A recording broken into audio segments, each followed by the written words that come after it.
Bienvenidos al mejor lugar, que es la casa del Señor.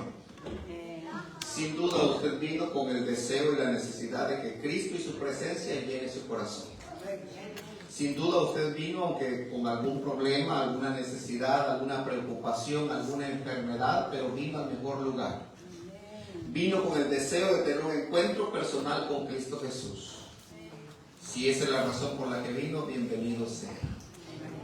Si vino por otra razón por la que no he mencionado, ajeno a tener un encuentro con el Señor, vino al lugar equivocado. Porque hoy el Señor ha venido para poder venir a tener un encuentro con usted. Cuando el Señor Jesús decide ascender a los cielos y llega el tiempo indicado de su ascensión, Él dijo que convenía que Él se fuera, porque vendría alguien que iba a hacer una mejor labor para lo que la iglesia naciente necesitaba. Iba a empezar a crecer la iglesia de Cristo, iban a formar un equipo de trabajo que iba a invadir al mundo conocido con el mensaje de Cristo resucitado. Pero antes que la iglesia ascendiera tenía serios problemas. Y antes que la iglesia llegara al punto en donde el Señor la iba a utilizar a través del Espíritu Santo, había muchos problemas sin resolver, problemas que todos padecemos y cada uno de nosotros hemos heredado o cultivamos. Y queridos hermanos, algo que ellos padecían al igual que nosotros es un sentimiento, es una emoción. Inicia como una emoción. Todos tenemos diferentes emociones, emociones de felicidad, tenemos emociones de disgusto, tenemos emociones de enojo, emociones de preocupación, pero cuando una emoción que llega, que es pasajera, se mantiene por mucho tiempo, se llama una emoción sostenida. Esa emoción sostenida se vuelve un sentimiento. Quiere decir que de la parte consciente, que es la parte que nosotros usamos cuando estamos despiertos, esa emoción al convertirse en un sentimiento se va a la parte inconsciente, que es la parte que muchas veces se manifiesta cuando usted está durmiendo, que usted no sabe por qué lo siente, por qué lo sabe, por qué lo padece, porque en nuestro cerebro está la parte consciente y la parte del subconsciente y aún la parte del inconsciente, que es más profunda todavía. Nuestro cerebro, que es un diseño perfecto de Dios, que no se iguala a ninguna computadora que puedan crear hoy día. Nuestro cerebro tiene partes que utiliza, y la parte consciente del cerebro es la parte más pequeña que nosotros utilizamos. El subconsciente es un poquito más grande, almacenamos cierta información, hasta traumas que hemos tenido, algunos trastornos que podemos padecer, pero la parte inconsciente, que ni siquiera usted sabe que la tiene allí, es la parte más grande del cerebro. Entonces, esas emociones que nosotros empezamos a experimentar van formando lo que es nuestra personalidad. Y los que somos padres, recordamos que una de las cosas como nuestros niños se comunican cuando nacen y tienen hambre es a través del llanto. Si mamá escucha que el bebé llora, tiene que revisarla por varias razones. Una, hermana Dinora, ¿qué es lo primero que revisa mamá cuando el bebé llora? A ver si se ha hecho pipí. Muy bien, si está mojado su pañal. Hermana Cristina, ¿por qué otra razón se revisa a un bebé cuando está llorando? ¿Por qué revisaba usted a José Antonio cuando lo tenía pequeño, recién nacido, de algunos días de nacido? Perfecto, porque tiene hambre. ¿Por qué otra razón podemos revisar a un bebé cuando llora? Le puede doler algo. Y para los que vivimos en el campo, o crecimos en el campo y no somos netamente citadinos, es porque a ver si no había algún mosquito, algún insecto, algún alacrán, como a mi hija que le picó una noche que fuimos a visitar a mi papá y le repicó. Por alguna de esas razones nosotros revisamos a nuestros niños, ellos se comunican a través del llanto. Pero cuando usted va al centro comercial de Serramonte o algún otro y ve a unos niñitos pequeñitos de 2, 3 años que se están tirando en el suelo y se hacen un nudo y los papás están viendo, y llora y se aferra a una mesa, a una pata, algo que tenga y no lo puede calmar. Eso no solo es una emoción, sino que esa es una mala educación que los padres han permitido, que ahora no es que está transmitiendo algo en desacuerdo, sino ahora está chantajeando y coaccionando a través del llanto y del berrinche ese comportamiento. Entonces, no sé cómo usted lo curaría, no le voy a aconsejar cómo lo curo yo, cómo lo cura mi esposa, pero algunos métodos que hemos utilizado son muy buenos y no lo vuelven a hacer nunca más en su vida. Si no, puede preguntar a Fernanda, a Javier y a Fabiola, que ellos les pueden decir cómo. Pero algunos otros, para evitar esa vergüenza, van y complacen al niño. Y si está llorando porque quiere un algodón de azúcar y se hace un nudo porque lo quiere, le dijo usted al principio que no, y después se lo compra y ya le da su luz. Entonces van formando respuestas y van formulando en su mente patrones que tienen que ejercer para conseguir lo que quieren. Y nosotros nos encontramos como cristianos ante el desafío que constantemente estamos padeciendo del famoso enojo. Y dígame aquí quién no se enoja. Levante su mano a alguien que no se enoje. Oh, hermano Elvin, no lo creo porque hasta Jesús se enojó. Todos nos enojamos porque es un sentimiento de una reacción de defensa. Se enoja. El problema es qué tipo de enojo encontramos nosotros para poderlo manejar. Y según los psicólogos, dije que el psicólogo, el enojo se puede controlar o el enojo se puede tratar. Pero en la Biblia encontramos la experiencia como de Juan, que Jesús hizo el milagro de cambiar su carácter. Porque Dios no lo trata. Dios cura todo tipo de mal que podamos tener desde nuestra mente hasta nuestro cuerpo. Nuestra manera espiritual de vivir, el Señor hace milagros, de las que vemos y de las que no vemos. El problema de tratar con el enojo es que muchas veces nosotros ese enojo tiene un origen y cuando este no se soluciona, lo venimos acarreando por generaciones y lo vamos perfeccionando hasta el punto de que ese enojo es como una brasa ardiendo que la podemos tomar y cuando nos enojamos no es con nosotros mismos, sino tiene que ser contra alguien. Y cuando tomamos esa brasa ardiendo que está quemando, usted la toma y quiere quemar a alguien sin darse cuenta que el primer quemado es porque usted lo tiene en la mano. Ese es el símbolo del enojo. Entonces muchas personas, cuando no resolvemos nuestros enojos desde la niñez, desde los traumas que tenemos, desde la forma como fuimos educados, las muchas veces que nos dijeron no, las muchas veces que nos trataron mal, de todos esos trastornos no los hemos resuelto en el nombre del Señor Jesús. Cargamos nuestro ser de todo ello, a tal punto que muchos se califican como personas de mecha corta. ¿Quiénes son las personas de mecha corta? Ah, hermano Marvin, mecha corta. Los que se enojan, rápido. Hay veces que usted puede hacer una broma sin mala intención, pero la persona de mecha corta se lo toma tan personal.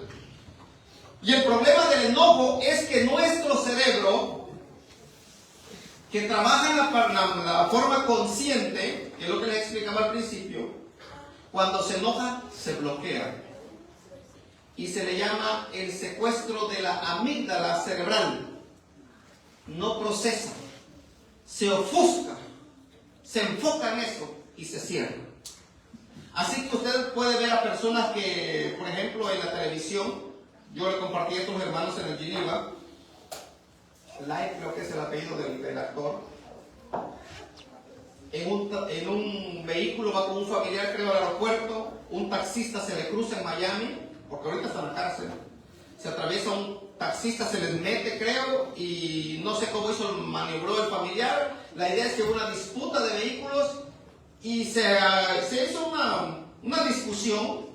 Él no iba manejando, el actor este no iba manejando, iba en la parte de atrás porque creo que le va al aeropuerto, pero él sabía artes marciales y no se quiso quedar ni con la disculpa ni con el enojo, se baja del carro, va tras el hombre, para su desgracia lo está grabando la cámara, y le da un golpe. El hombre al caer muere y lo mató del golpe. Se divorció la esposa de él, perdió su carrera, está preso por un enojo. Entonces yo puedo decir aquí, yo ya lo puedo analizar porque no es mi situación, ¿Por qué no lo pensó?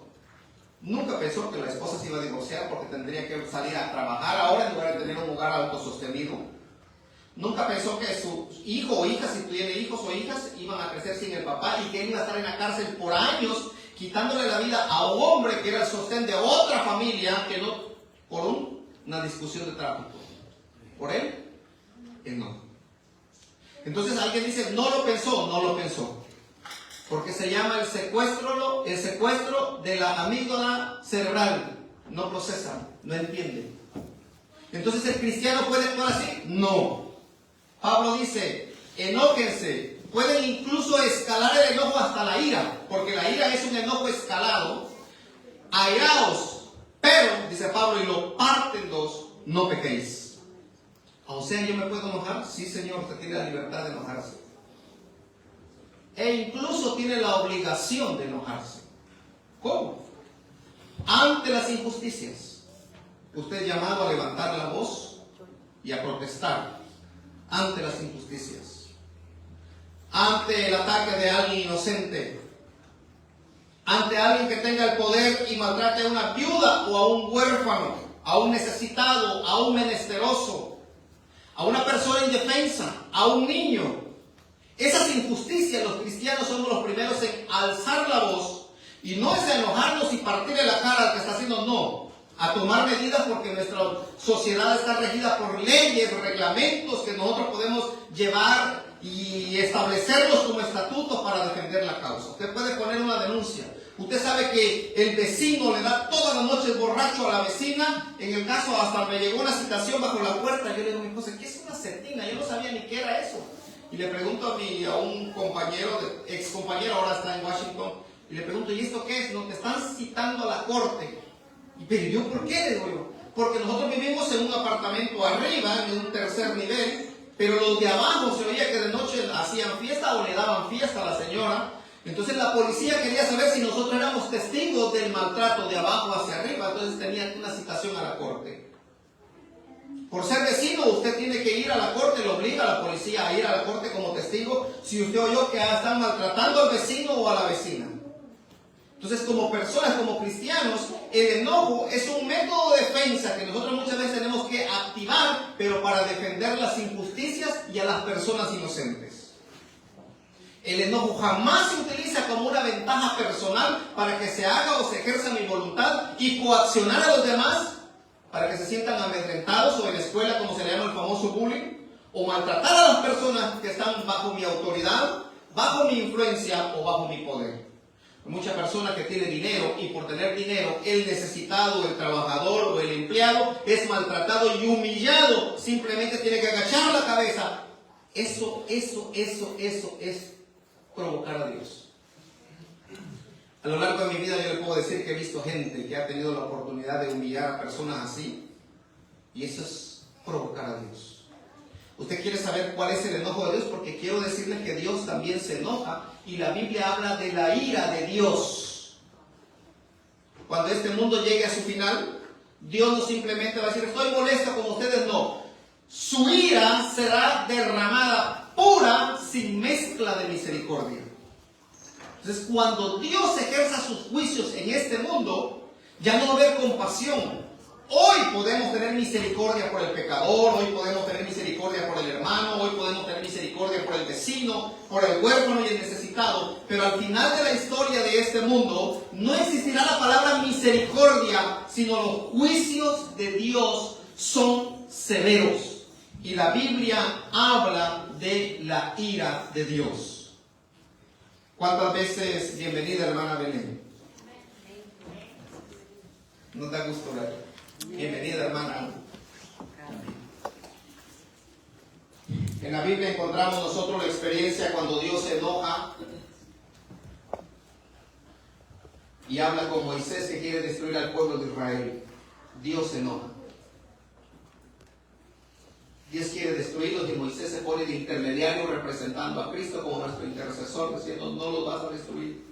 Los sacaste de Egipto para venirlos a matar al desierto, no los destruyas, porque Dios estaba enojado. Dios se enojó con Salomón, porque Salomón le pidió sabiduría y Dios le dio gloria y riqueza, y en lugar de exaltar el nombre de Dios, Salomón se fue tras los dioses y dejó de exaltar a Dios. Dios se enojó con él, Dios se enojó con Israel, porque al ser una nación escogida para predicar un mensaje del Mesías, lo que hizo Israel fue corromperse con los vecinos y todo el paganismo que existía. Dios se enojó, Dios se enoja. Nosotros también nos enojamos. El enojo es una emoción que produce muchas veces un sentimiento sostenido y se mantiene un sentimiento de enojo. Usted se acuesta enojado, se levanta enojado. Cuando no controla su enojo, usted crea una barrera y una manera de vivir siempre enojado, al punto de convertirse en una persona amargada.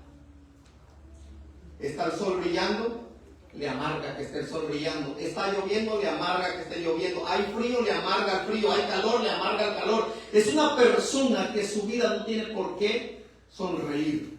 Es una persona depresiva emocionalmente. Porque muchas veces los enojos no se solucionan. Y por eso la Biblia y el apóstol Pablo dice: airaos, pero no pequéis, que no se ponga el sol sobre vuestro enojo. Y sigue diciendo: y no le den lugar al diablo. ¿Qué es lo que quiere el diablo? ¿Qué es lo que pasaba con la iglesia primitiva cuando el Señor los comisionó? Todavía tenían en su mente quién iba a estar a la derecha, quién iba a estar a la izquierda.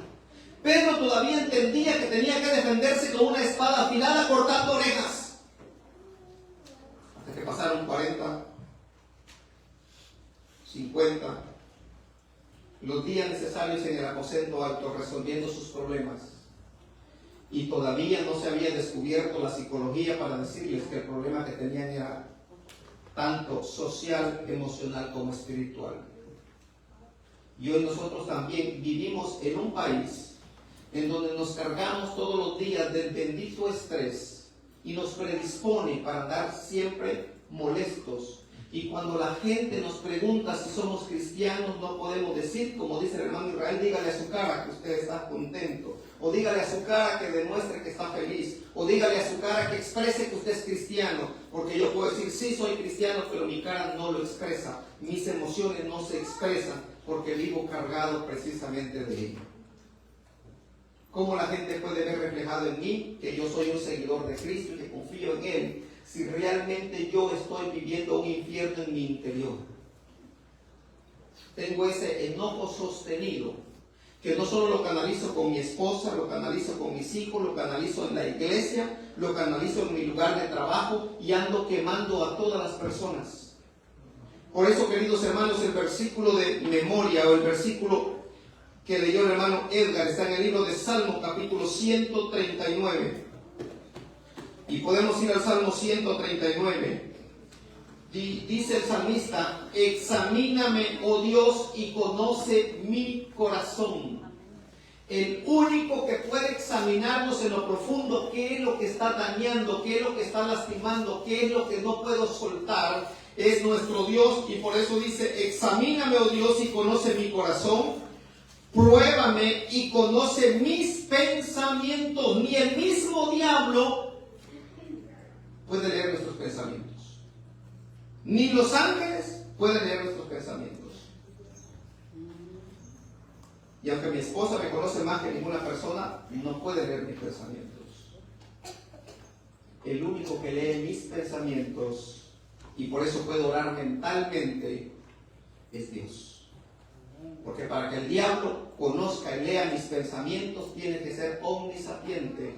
Y el único omnisapiente es Dios. El único omnisapiente es Jesús. El único omnisapiente es el Espíritu Santo. Por eso nosotros podemos mantener seguros nuestros pensamientos, porque el diablo no puede leer lo que hay en nuestra mente, pero sí puede deducir según nuestro comportamiento. Es un muy buen psicólogo, deduce según las reacciones y todo lo que nosotros expresamos. Él saca conclusiones y hace trampas, nos pone tentaciones y pecados en donde nosotros seguritos, si estamos sueltos de la mano de Dios, caeremos en pecado. Pruébame y conoce mis pensamientos. Y ve si hay en mi camino, y ve si hay en mí camino de perversidad. Y si lo hay, guíame en el camino correcto o guíame en el camino eterno. ¿Qué podemos hacer si en este país usted puede ir conduciendo prudentemente y alguien imprudente, acelerado, que no amaneció tan de buenas, se mete imprudentemente, lo hace que casi choque, usted tiene que frenar. Es difícil decir Dios te bendiga. No diga que usted dice Dios te bendiga, aleluya, gloria a Dios, te metiste en mi carril, no hay problema. Me hiciste rechinar llantas, el Señor va contigo. No, hermano, somos seres humanos. Somos seres humanos. ¿Cómo reaccionaríamos cuando alguien nos está humillando y usted tiene que aguantar simplemente por la necesidad de trabajar o por cualquier otra razón y usted tiene que morderse la lengua?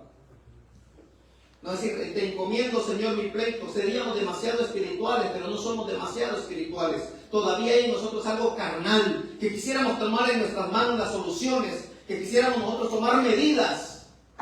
Esa es la lucha de todos los días, y por eso el apóstol Pablo dice, cada día muero.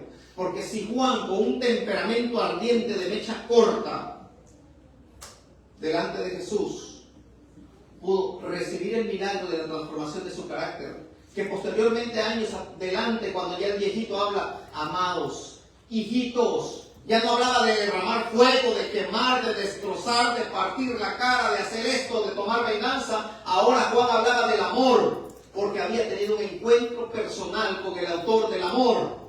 Y es lo que nosotros necesitamos, que el Señor nos pueda examinar, que el Señor pueda probarnos, y si encuentra que nosotros no estamos conduciéndonos por el camino correcto, que nos ayude a conducirnos por el camino correcto. Un enojo mal enfocado arruina la vida espiritual. Porque, queridos hermanos, quiero mencionarles rápidamente que el enojo, hay un enojo que se llama un enojo justificable, y es aquel que, como les mencionaba, usted va a reaccionar ante las injusticias, cuando tiene que alzar la voz, cuando en la iglesia usted ve que algo no es correcto. Estamos llegando a los días de Halloween, y puede ser que alguien que tenga un programa de voy a tomar sociedad de jóvenes para que no sea personal con nadie, de mi hija, sociedad de jóvenes, y se le ocurre poner allá unas sus telarañas, unas sus calabazas aquí cerca del púlpito, unos murciélagos y una su bruja sentada allá atrás, y nos hay que adornar. Alguien se va a quedar callado. ¿Qué va a decir, hermana Dinora? Eso es paganismo, eso no se hace. Y si quiere hacerlo, haga en su casa, pero ni en su casa, porque si usted es cristiano, eso es una fiesta de adoración a Satanás. ¿Cómo usted como cristiano va a querer hacer algo así? Usted alza la voz y defiende la causa. Ahí ese es un enojo justificable. Cuando Jesús entra al templo de Jerusalén y ve el negocio de la venta de ovejas, de corderos, de palomas, de los bueyes, de todos los animales gritando en el templo y al alboroto, cuya razón del templo era casa de oración. La razón de ese templo era ir a orar en silencio. La razón de que el eunuco de Etiopía atravesó tanto desierto para llegar a Jerusalén era tener un encuentro con el Dios Todopoderoso. Pero todo ese negocio que se estaba haciendo en el templo, lo que hizo fue desatar el enojo de Jesús. Y haciendo un azote de cuerdas, echó afuera todos los mercaderes y volteó las mesas, los cambistas y todo lo que había allí. Lo incendió un enojo, una ira santa. ¿Por qué? Porque Jesús no estaba airándose o enojándose buscando un beneficio personal. El problema del enojo, cuando es justificable, es porque usted está defendiendo una causa que no lo beneficia a usted, sino es el bien común. Y como una potente espada refulgente en su mano, la gente, nadie se quedó y salieron huyendo, porque el mismo Dios creador del universo estaba, dice el deseo de toda la gente, como si Jesús hubiera tenido una espada de doble filo fulgurante en su mano. Salieron huyendo todos para purificar aquel lugar. Ese es el enojo justificable. Cuando nosotros estamos viviendo en una sociedad o estamos dentro de la iglesia y suceden cosas que no son correctas a la luz de la palabra de Dios, el problema es que no alzamos la voz es porque no estamos ni seguros de lo que nosotros creemos. Y si no estamos seguros de lo que creemos es porque no tenemos una relación constante con la palabra de Dios. Así que para no meterse en problemas, no dice nada. Y la mejor forma de evitar problemas, quedarse callado. Y entonces, el objetivo de la iglesia es que sea luz a los gentiles. Muchos protestaron en las Olimpiadas pasadas en Francia por las aberraciones que los organizadores hicieron. Muchos cristianos alzaron la voz, muchos atletas alzaron la voz. Hay muchos admiradores de ustedes de futbolistas, grandes futbolistas.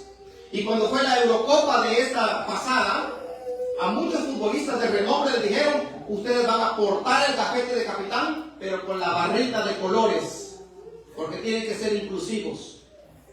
Hay gente en el mundo que no son adventistas, pero algunos dijeron: no, señor, yo no voy a portar eso. ¿Ya? Están protestando y no son adventistas. Yo sé que ustedes algunos admiran a Messi por su talento y todo, pero algunos otros admiran a Cristiano Ronaldo, y ni a favor ni en contra de otro, pero en el caso de Cristiano Ronaldo dijo no, y no se puso su gafete normal, y tiene el valor, el dinero, la fama y la reputación de decir no y punto. De quitar la Coca-Cola, bajarla, tomen agua pura. ¿Cuántos millones se cayó la bolsa por esa acción? Está alzando la voz. Dios utiliza instrumentos y elementos, y no son pastores, son gente secular, para alzar la voz, que se llenan de enojo ante la injusticia de lo que sucede en el mundo. ¿Qué se esperaría de nosotros? ¿Qué se esperaría? Pilato sabía que si alzaba la voz y decía no a los fariseos para crucificar a Jesús, se le caería la autoridad y mandarían los fariseos y las autoridades cristianas de Israel cartas para que lo pudieran remover el emperador. Entonces dijo: no, mejor no alzo la voz y me lavo las manos. Se lavó las manos y se terminó suicidando, porque no pudo con la culpa de haber hecho lo que no tenía que haber hecho. Entonces muchas veces nosotros también, en la sociedad en la que vivimos, en el lugar en donde estamos, nos lavamos las manos. Y ante defender alguna causa, ante alzar la voz, ante decir somos diferentes, no somos inclusivos, hemos entendido el mensaje del Señor, que es hombre, mujer, nada más, varón y hembra, nada más. No queremos ser inclusivos, entonces nosotros bajita la voz. No, los hombres de Dios siempre tuvieron un enojo justificable cuando alzaron la voz y se mantuvieron firmes. Si tú oras abriendo tus ventanas a Jerusalén, te vamos a echar al foso de los leones. No fue orar atrás del closet, no se metió al closet, no bajó las cortinas, no cerró las ventanas, hizo exactamente lo que acostumbraba a hacer. Defendió la causa. Si ustedes se inclinan ante la estatua, si no se inclinan, que serán echados al horno. Pudieron haberse medio agachado, un poco reumáticos allí los muchachos, para aparentar: hijo, hay que ser inteligente, no se exponga. No, erguidos y de pie, puede librarnos. Y si no nos libra, pues no importa que no nos libre, pero nosotros somos fieles a Dios. Esa es la iglesia que el Señor quiere que se levante con la autoridad que el Evangelio da de sostener la verdad. No puntos de vista, no interpretaciones personales. A veces decimos: hermano, ¿qué es eso? Yo pienso. Nadie le preguntó qué piensa. Hermano, en esta situación yo opino. Nadie le preguntó qué opina. ¿Qué es lo correcto? Nada más. Si la Biblia lo dice, punto. Que yo lo pienso así. No interesa cómo lo piense así. Si usted se dio una gran cena de carne y de tanta cosa, ¿cómo cree que va a pensar el siguiente día? ¿Cuál cree que es el objetivo que el Señor nos manda para que podamos ayunar? Porque esto se emboca. Al igual que el secuestro de la amígdala cerebral, cuando nos enojamos, se bloquea y no procesa. Entonces, cuando dice ¿qué piensa? Tiene que estar seguro que lo que está pensando esté alineado a la palabra de Dios. Por eso dice la Biblia: conoceréis la verdad y la verdad os hará libres. Solo conociendo la verdad de la palabra de Dios sabemos si estamos seguros en lo que creemos y en lo que defendemos. No lo que nos conviene, no lo que parece bueno, sino lo que es simplemente correcto. Hay otro tipo de enojo. El justificable es el que nosotros debemos de manifestar. ¿Quiere usted provocar a Dios a ira? Aprovechese, dígale a alguna viuda: présteme unos $500, ahí se los pago. Se los da la viuda con tanto esfuerzo y usted se olvida de pagar. Usted no sabe ni qué terrible cosa es caer en las manos del Dios vivo. Porque el que se mete con una viuda, con un huérfano, un indefenso, un niño inocente, se mete directamente con Dios. Y Dios no va a esperar a hacer su juicio hasta el final de la historia del mundo. No, Él se lo toma personal. Y he visto gente arruinada en su vida, que han jugado con gente inocente ante las injusticias. Y mejor les hubiera sido no haber jugado con Dios así, porque Dios es serio. Desde enfermedades terminales, que después son humillados y tienen que ir y pedir misericordia. Y eso es lo más irónico, que el que tiene el poder lo ejerce sobre las personas y las explota, y después tiene que pedir misericordia, porque cuando Dios toma personal los problemas, Dios es severo, muy severo. Hablamos de un Dios de amor, pero detrás de esa parte de amor de Dios hay un Dios que tiene un fuego consumidor. Y probar esa parte de Dios no nos conviene. Tenemos el enojo por la molestia, es lo que cualquier cosa que no nos guste, nosotros nos molestamos. Y tenemos que tener cuidado con eso, porque a veces nuestros gustos no son los gustos de la gente. Lo que yo pienso, si alguien piensa distinto a mí, me molesta. Entonces no tengo el derecho de molestarme si alguien piensa distinto a mí. Porque aquí somos un cuerpo, y no todos somos ojos, y no todos somos corazón, y no todos somos hígado. Unos somos uña, otros pelo, otro pestaña, otro lengua, otra muela podrida, otro lengua larga. Todos somos diferentes partes del cuerpo. Y no podemos enojarnos porque no tenemos la misma apariencia ni la misma manera de pensar. Esos enojos por molestia, de incompatibilidad, es por la falta de aceptación que nosotros tenemos de las personas. Y eso es pecado. Porque entonces hubiéramos dicho, Señor, no pintes el mundo de colores, sino hazlo monocromo, blanco y negro nada más. Pero el mundo está lleno de colores y matices, al igual que nosotros. Unos buenos para predicar, otros buenos para la música, otros buenos para la oratoria, otros buenos para la oración, otros buenos para la visitación, otros buenos para predicar en la calle, otros para dar estudio bíblico. Gloria a Dios por la diversidad. Dentro del gran plan de la salvación. Tenemos nosotros el enojo agresivo. Ese enojo agresivo es el de tomar venganza. Ese es personal. El enojo agresivo es la intimidación. El enojo agresivo es tomarse el tiempo de estar planificando de noche, robarse el sueño y estar pensando cómo le voy a hacer daño al compañero de trabajo, o que se le pierda su herramienta, o al hermano en la iglesia, o para hacerlo sentir mal. Tomarse ese tiempo de planificar y todo se llama enojo agresivo, y eso es dañino porque se está quemando él solo. La persona que toma el tiempo en lugar de orar y llevar su enojo a Cristo y dejar que Cristo resuelva sus problemas y lo toma personal, solo se está quemando, y su fin será peor que el daño que le quiere hacer a aquella persona. Y el último enojo, queridos hermanos, son los que inicié esta mañana. Hay hombres de 40, 50 años que nunca dejaron de hacer sus berrinches de los 2 años. ¿Sabe cuál es la edad crítica de los berrinches? Los 2 años. Para la psicología, los 2 años son los años más difíciles de los niños para la etapa de los berrinches. O se los cura en el nombre de Jesús. Si usted quiere que le dé método, me pregunta de afuera, porque no lo voy a hacer aquí.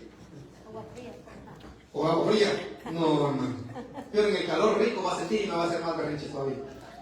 O los cura en el nombre de Jesús, o hay hombres de 40, 50, 60 años que todavía están haciendo berrinches. Y siguen haciendo berrinches. Y son personas especialistas en el chantaje, en la coacción, en la intimidación y todo ese tipo de males que hacen agravios sobre las personas porque no pudieron controlar esa parte. Usted puede controlar los caballos con las riendas, los barcos con un timón, un carro con un volante, pero lo más difícil es controlarse uno mismo. Ninguno de nosotros presentes, incluso ni nuestros padres, pueden controlarnos a nosotros mismos. Examíname, oh Dios, dice el versículo, quiere decir que cada uno de nosotros toma responsabilidad de saber cómo está viviendo este lugar. Y quiero decirle, para ir cerrando, muchas veces yo como predicador puedo ser tan irresponsable de venir a la iglesia que me toca predicar, ministrar, dar la lección de escuela sabática o la bienvenida. Y vengo con un enojo dentro que yo no puedo controlar ni entregárselo al Señor. Y ese es mi problema y mi responsabilidad.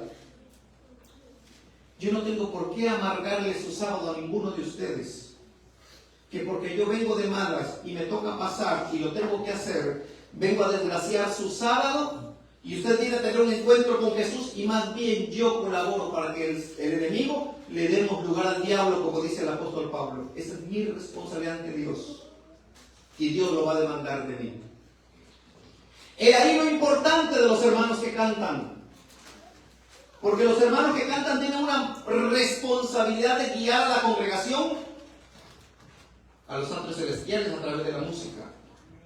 Ya lo dijo el pastor la semana pasada, lo importante que es la música. Yo sé que lo tienen claro los hermanos que cantan en nuestra iglesia. Es un poder más poderoso, valga la redundancia, que la palabra. La música cuyo origen es celestial conecta a Dios. Ahora, es irresponsabilidad del que va a dirigir el canto venir con tal apatía y tal enojo, con problemas no resueltos, que los tuvo que haber solucionado en la semana y dejárselos al Señor, a pretender llevar a un pueblo conexión al cielo si él mismo no está conectado. Esa es responsabilidad con Dios. Y eso no se lo tiene que explicar al pastor Cristian, ni decírselo al primer anciano, ni a los ancianos. Ese no es asunto administrativo, ese es un asunto personal. Si usted quiere ayudar a la gente a conectarse con Dios, usted tiene que probar la conexión primero. Y entonces decirle, venga, es por aquí, vamos por aquí. Aquí es donde nosotros nos vamos a conectar con Dios. Pero muchas veces venimos enojados por dentro, frustrados emocionalmente, con tantos problemas que sí tenemos razón de venir así, pero no justifica cómo nosotros nos vamos a presentar delante de la gente que viene una vez a la semana a este lugar a buscar un encuentro con Jesús y que nosotros vamos a truncar ese encuentro. A tales personas la Biblia califica como piedra de tropiezo, y lo más conveniente es que se ate una piedra al cuello y por aquí cerca del puente del Bay Bridge o el Golden Gate se puede arrojar y ahí va a estar mucho mejor, lo dice la palabra de Dios. Entonces todos tenemos una responsabilidad. Oh, yo soy enojado, conmigo no se metan. Ese es su asunto. Pero ¿qué culpa tienen las familias de pasar los sábados más amargos y agrios? Porque el Señor el sábado no se quiere levantar temprano porque está cansado de trabajar en la semana. Si se metió a asuntos de adultos, pues sabe que un adulto tiene que trabajar. La Biblia dice 6 días trabajarás. Pues tiene que trabajar de domingo a viernes como mínimo. Si descansa el domingo, gloria a Dios, trabaja 5 días. Y si su horario es de las 5 de la mañana hasta las 4 o hasta las 10, 11 de la noche, como el caso nuestro con mi esposa, nadie nos mandó a trabajar a esa hora. Pero no por eso va usted a servirle al Señor de mala gana y sus hijos en la casa solo mueven los ojitos nada más porque el Señor se va a enojar. No lo despierten. El sábado no es para recuperar el sueño perdido de la semana. El sábado es el día que más temprano nos debemos de levantar, contentos con nuestros cantos, bien peinados. Siquiera ese día nos cepillamos los dientes y nos perfumamos y nos venimos a la iglesia gozosos para alabar el nombre de Cristo Jesús. ¿Qué culpa tiene Dios del ritmo de vida que llevamos nosotros? ¿O debería ser Dios justo de permitirnos que nos ganemos la lotería para que todos vivamos sonrientes y en paz? El mismísimo Elon Musk, el hombre más millonario del mundo, no garantiza su felicidad en base a la riqueza. Entonces, el bienestar no radica en cuánto dinero o qué cómodo estamos. El bienestar radica para el cristiano en qué tan conectado está con nuestro Dios. Por eso dice el versículo, examíname, oh Dios, pruébame, oh Dios, y si hay en mí algo que no está funcionando bien, condúceme en el camino que es el correcto. Gloria a Dios. Queridos hermanos, fuimos llamados para hacer luz. Por eso la pregunta es, ¿dónde está la iglesia? La iglesia que debiera sacar con solo su sombra pasar sobre los enfermos. ¿Dónde está la iglesia que con una oración haría temblar a los demonios? ¿Dónde está la iglesia? ¿Dónde estamos nosotros llamados iglesia? Que podíamos llevar mensajes de liberación. Siempre como iglesia estamos haciendo planes cómo hacer mejor las cosas. Siempre como iglesia estamos planificando qué mejor material hacer para pasar el pantano y que la gente no caiga en el lodo. Y nos reunimos tras reuniones buscando el método, si el cemento seca rápido, si el cemento es arenoso, si el cemento es muy liso, qué clase de varilla. Siempre ha sido planes y nunca hacemos nada. La pregunta es, ¿dónde está la iglesia? Siempre estamos remendando lo roto que estamos por dentro. Y lo digo por mí, no lo digo por ustedes. Hacemos reuniones para ver si a este costal le ponemos un mejor hilo, un mejor parche, y siempre viendo para adentro, para nosotros, y qué hacemos nosotros y nosotros, cuando la perspectiva y punto de vista es hacia afuera, porque hemos sido llamados para ir y ministrar, ir y sanar, ir y orar. Que vamos a salir de la mano todos como que fueran niñitos preescolares, no. Y que nos vamos a poner de acuerdo para salir todos juntos, tampoco. Pero todos podemos predicar en el medio, en el derredor donde nosotros estamos. Pero lo que nos mata es lo que llevamos por dentro. Y hoy solo quiero hablar del enojo, porque hay muchas otras razones, pero hoy sobre el enojo. El enojo se puede entregar a Cristo, y muchas veces no soltamos el enojo porque tenemos nosotros miedo a que al soltar el enojo nos vuelvan a lastimar. Soltar el enojo y perder el control sobre la persona con quien estamos nosotros enojados. Soltar el enojo y que me vuelvan a hacer otra vez lo mismo. No sé si tenemos una música ahí de fondo. Cuando usted se enoja, hay 4 pasos. 3 pasos que le voy a decir rapidito. Usted se puede enojar. Y enojarse no es pecado. Lo que es pecado es qué va a hacer con el enojo. El enojo es una piedra que se le da en la mano. El pecado es qué va a hacer con esa piedra. Si usted se enoja, ¿qué va a hacer con ese enojo? ¿Se lo va a estrellar al hermano? ¿Se va a cobrar venganza? ¿Se las debía? ¿Ahora se las cobra? ¿Qué va a hacer con el enojo? ¿Va a dejar que el enojo lo domine? Según lo que va a hacer con el enojo, ese es el pecado. Lo que hagamos con el enojo, eso es pecado. Cuando usted se enoje, haga un alto y cuente 4 segundos. Es lo que la psicología moderna enseña para el control del enojo. 4 segundos necesita para que su amígdala cerebral, que está secuestrada por el enojo, se le devuelva y usted reaccione. 4 segundos. En esos 4 segundos usted puede tener en la mente un canto favorito. Cante la estrofa de su canto favorito. En ese momento de enojo usted puede repetir cualquier salmo, un versículo favorito. Puede repetir de Marcos, como el Señor Jesús detuvo las olas, los vientos y el mar y enmudeció. Enmudece mi enojo, Señor, cállalo, dale paz. 4 segundos. Número 2, reflexione. ¿Por qué está enojado? ¿Vale la pena el enojo? ¿A quién le va a hacer daño el enojo? ¿Por qué razón usted está enojado? ¿Está enojado por esta situación o por algo que no ha resuelto en el pasado? ¿O porque esto se le parece a lo del pasado y usted tiene que cobrar venganza? No todo lo que parece es así. Y es necia la persona que piensa que su opinión es la última norma correcta. Eso lo dice la palabra del Señor. Necio en su propia opinión. Muchas veces vemos reacciones, como yo les decía, de gente que parece molesta, pero puede que tenga una fuerte migraña. Entonces para eso existe el acercamiento. Si usted se quiere acercar, y si no se acerque, no es obligación, puede orar a distancia. Quiero orar por el hermano tal, porque parece que viene molesto, no sé si está enfermo. Sinceramente, si le interesa el bienestar del hermano. Y número 3, suelte su enojo, que esa es la parte más difícil.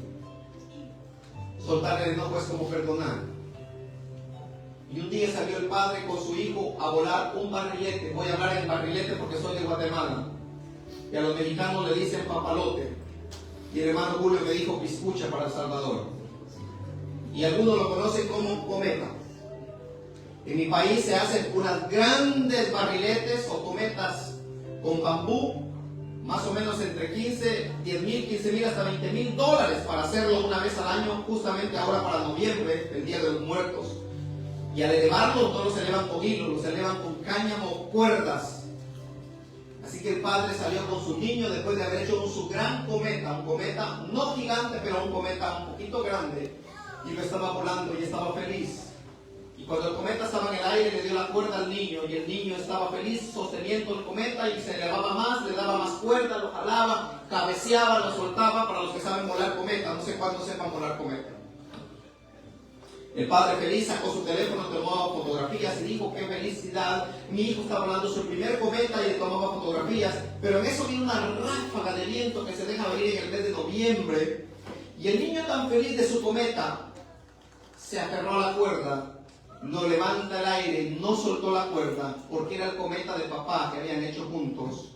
Y al levantarlo, lo levanta alto, y al soltarse el niño por el peso cae, se lastima gravemente y el niño muere. El día más feliz para volar cometa terminó siendo un día trágico.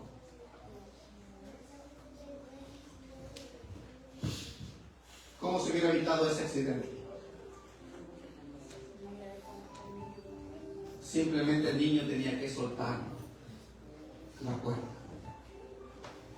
El niño tenía que soltar el cometa.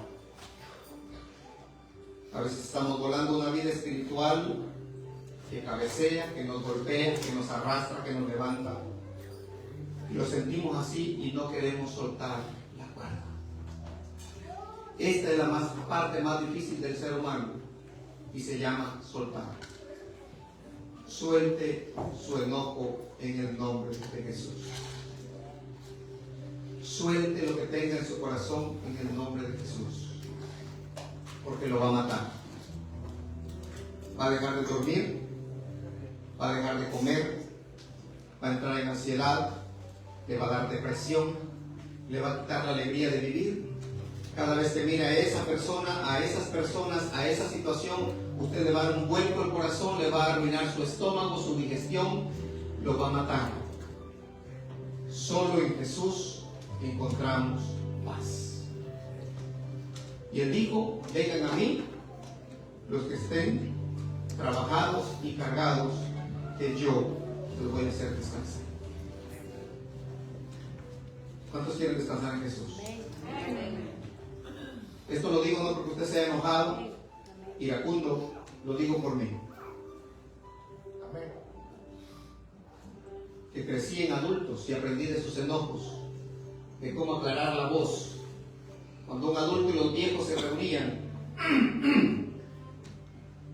y así 4 o 5 años aprendiendo todos los gestos, emociones y sentimientos de los adultos. Me convertí en un niño adulto, un adulto viejo, porque mi círculo más cercano eran señores de 50, 60 y 70 años, y sus pláticas eran esas. O sea que no habían chistes ni bromas.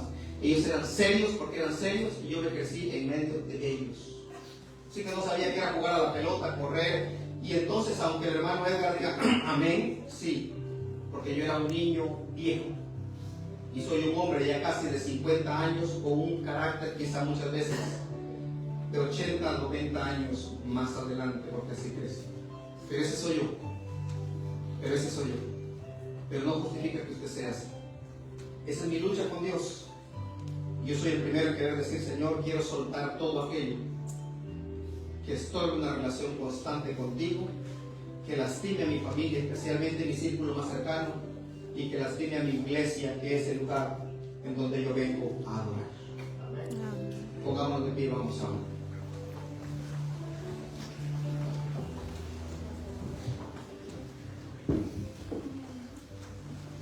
Querido Padre, aquí está tu pueblo, con el deseo de perfeccionar, Señor, un carácter que será lo único que podemos llevar al cielo. Pero nuestra lucha es constante. Caemos rendidos y frustrados, Señor, de nuestros propios sentimientos y emociones, de nuestras propias traumas y debilidades. Nos llamaste para que fuéramos luz a las naciones y para que predicásemos un evangelio vivo y real. Pero muchas veces nos concentramos en nuestro propio bienestar y solucionamos nuestros propios problemas. Hoy queremos venir a ti, Señor, y descansar. Queremos llegar a casa sin enojos, sin contiendas, sin mal humor, sin molestias. Disfrutar de la verdadera delicia santa de Jehová nuestro Dios. Hoy es un día en el que venimos a adorar. Venimos a tener un encuentro y un contacto cercano contigo. Te rogamos que al ir a casa hoy podamos decir: estuve en la presencia del Señor. Gracias porque tú tú eres fiel. Gracias porque tú eres bueno. Y Señor, con todas las luchas te pedimos que nos examines, que nos pruebes. Y si hay algo dañino dentro de nosotros, que tu Espíritu Santo venga y queme toda clase de escoria, toda clase de mal, todo pecado. Y que cada día podamos perfeccionarnos a la altura y la estatura de Cristo Jesús. Gracias por tu grande amor y tu misericordia. Llévanos con bien a casa, en el nombre de Jesús. Amén. Buen provecho, hermanos, y feliz sábado.